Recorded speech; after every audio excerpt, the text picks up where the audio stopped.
सुरक्षाकर्मी को बांधी ताड़ी नेले क्याश बाक्स राउरकेला बेदव्यास अंचल में लुट ब्राह्मणी तरंग थाना निकटस्थ एक गाड़ी शोरूम क्याश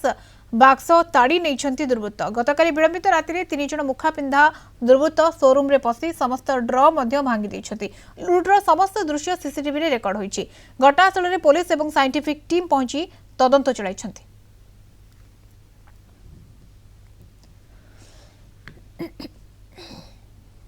साढ़े गोटे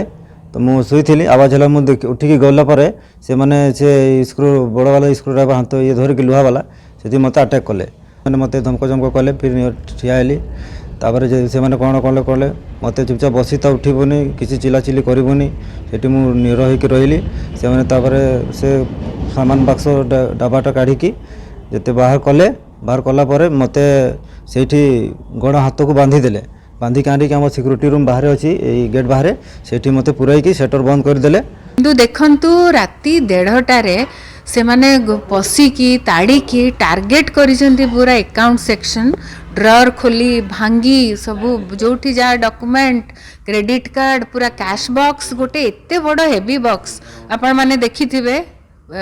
विजुअल भी नहीं रियल रे भी देखंतु आपण हल्ले पारिबेनी सेटा से एत बड़ बाक्स आसिकी बाइक रे बसैकी नहीं कि कॉन्फिडेंटली से माने बुलुचंती